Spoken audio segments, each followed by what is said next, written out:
शिक्षित बनो, आंदोलन करो, संगठित रहो। ये शब्द जिसने भी कहे थे उसे खुद शिक्षित होने के लिए सभी बच्चों से अलग जहाँ चप्पलें उतारी जाती थी वहाँ बैठकर पढ़ाया जाता था, और वह वहाँ बैठने के लिए घर से एक बोरा ले जाता था साथ में। स्कूल में वह पानी तक नहीं छू सकता था।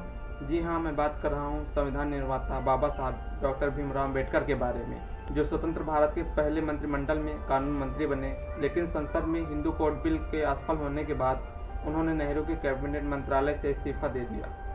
नमस्कार दोस्तों, सत श्री अकाल, आदाब। मेरा नाम है अजय कुमार। मैं स्वागत करता हूं आप सबका अपने चैनल अद्भुत जानकारी में। डॉक्टर भीमराव अम्बेडकर का जन्म 14 अप्रैल 1881 को महू मध्य प्रदेश में हुआ था। इनका जन्म महार जात में हुआ था जो अछूत माने जाते थे। भीमराव अपने माता पिता की अंतिम और 14वीं संतान थे। इनके पिता रामजी मालोजी सकपाल सेना में सूबेदार थे। रामजी सकपाल 1894 में सेवानिवृत्त हो गए। क्योंकि अम्बेडकर का जन्म अछूत मानी जाने वाली जात में हुआ था, जब वह स्कूल पढ़ने गए उन्हें सभी बच्चों के साथ न बैठाकर अलग बैठाया जाता था। शिक्षक भी उन्हें नज़रअंदाज करते थे। अगर उन्हें स्कूल में प्यास लगती तो उच्च जात के किसी व्यक्ति उन्हें ऊंचाई से पानी पिलाते थे। अगर किसी दिन स्कूल में चपरासी नहीं आता तो वह उस दिन प्यासे स्कूल में रहते थे। छुट्टी के बाद घर आकर घर में पानी पीते थे, क्योंकि उन्हें बर्तन छूने की भी इजाज़त नहीं थी। जब अम्बेडकर 6 वर्ष के हुए तो उनके माँ का निधन हो गया। फिर अम्बेडकर अपनी चाची के साथ रहने लगे। 1897 में अम्बेडकर का परिवार बम्बई आ गया। अम्बेडकर का दाखिला एलिफिंस्टन हाई स्कूल में कराया गया। वहाँ पर वह एकमात्र दलित वर्ग के छात्र थे। 1906 में जब वह 15 वर्ष के हुए तो 9 वर्ष की रमाबाई से उनका विवाह हो गया, क्योंकि तब बाल विवाह और किशोर विवाह का प्रचलन था। 1907 में अम्बेडकर साहब ने अपनी मैट्रिक परीक्षा पास की। फिर इसके बाद उन्होंने एलिफिंस्टन कॉलेज में प्रवेश लिया, जो बॉम्बे विश्वविद्यालय से संबद्ध था। कॉलेज में दाखिला लेने वाले अम्बेडकर महार जात के पहले व्यक्ति थे। उन्होंने जब चौथी कक्षा पास की थी तो उनके समुदाय के लोगों ने उनकी सफलता के लिए समुदाय द्वारा एक सार्वजनिक समारोह आयोजित किया गया और उन्हें दादा केलुस्कर, जो एक पारिवारिक मित्र लेखक थे, उनके द्वारा लिखित बुद्ध की जीवनी भेंट की गई। 1912 तक उन्होंने बॉम्बे विश्वविद्यालय से स्नातक किया। 2 फरवरी 1913 को अम्बेडकर के पिता का भी देहांत हो गया। 1913 में बड़ौदा के महामहिम सयाजीराव गायकवाड़ से छात्रवृत्ति प्राप्त हुई। उन्होंने 1915-16 में कोलंबिया यूनिवर्सिटी से एमए और पीएचडी की डिग्री प्राप्त की। वकालत की पढ़ाई के लिए वह ग्रेज इन लंदन में कानून का प्रशिक्षण भी किया। साथ में लंदन स्कूल ऑफ इकोनॉमिक्स में दाखिला लिया। जून 1917 में बड़ौदा से उनकी छात्रवृत्ति समाप्त हो गई। वह भारत वापस आ गए। उनके पुस्तक संग्रह, जो एक अलग जहाज में आ रही थी, उस जहाज को एक जर्मन पनडुब्बी ने टारपीडो से उड़ा दिया। 1918 में वह मुंबई के Sydenham college of commerce and economics में राजनीतिक अर्थव्यवस्था के प्रोफेसर बने। छात्र उन्हें काफ़ी पसंद करते थे क्योंकि वह सुविज्ञ एक ज्ञानी व्यक्ति थे। लेकिन अन्य प्रोफेसरों ने उनके साथ पीने का पानी का जग साझा करने से आपत्ति जताई।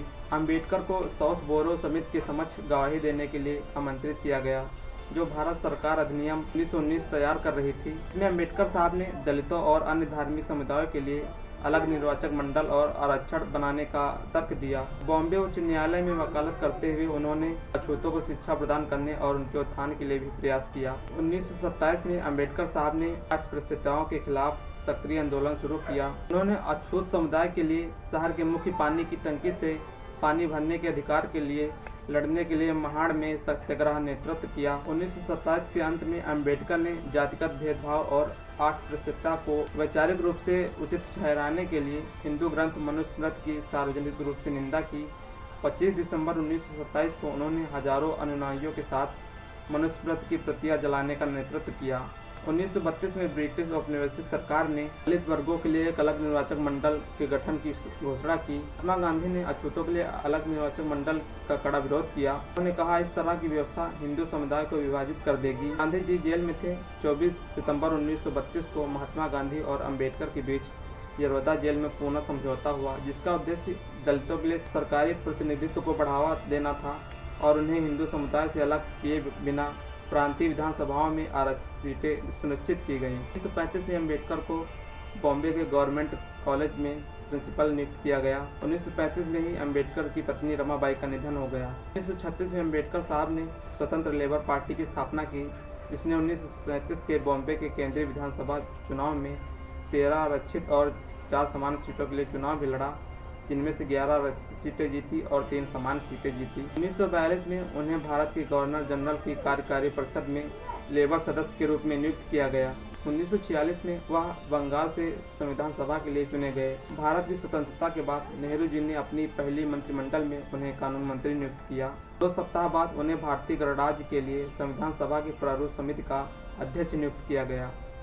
15 अप्रैल 1948 को अम्बेडकर साहब ने शारदा कबीर से शादी की, जिनका नाम शादी के बाद सविता रखा गया। 27 सितंबर 1951 को संसद में हिंदू कोड बिल के असफल होने के बाद अम्बेडकर साहब ने नेहरू के कैबिनेट मंत्रालय से इस्तीफा दे दिया। अम्बेडकर ने 1952 के बॉम्बे उत्तर भारतीय प्रथम आम चुनाव लड़ा, लेकिन वह कांग्रेस पार्टी के उम्मीदवार व अपने पूर्व सहायक नारायण सदोबा काजरोलकर से हार गए। अंत में वह राज्यसभा के सदस्य बने। 1954 में उपचुनाव हुए। फिर से वह लोकसभा में प्रवेश करने का प्रयास किया, लेकिन सफल नहीं हुए। 14 अक्टूबर 1956 को उन्होंने बौद्ध धर्म अपना लिया। 6 दिसंबर 1956 को डॉक्टर भीमराव अम्बेडकर की मौत हो गई। अम्बेडकर साहब का एक छोटा सा नारा था, शिक्षित बनो, आंदोलन करो और संगठित रहो। तो अभी के लिए इतना ही। अगर वीडियो पसंद आया हो तो वीडियो को लाइक, कमेंट, शेयर कीजिए और चैनल को सब्सक्राइब। मिलते हैं ऐसे ही किसी वीडियो में। तब तक के लिए धन्यवाद। जय हिंद, जय भारत।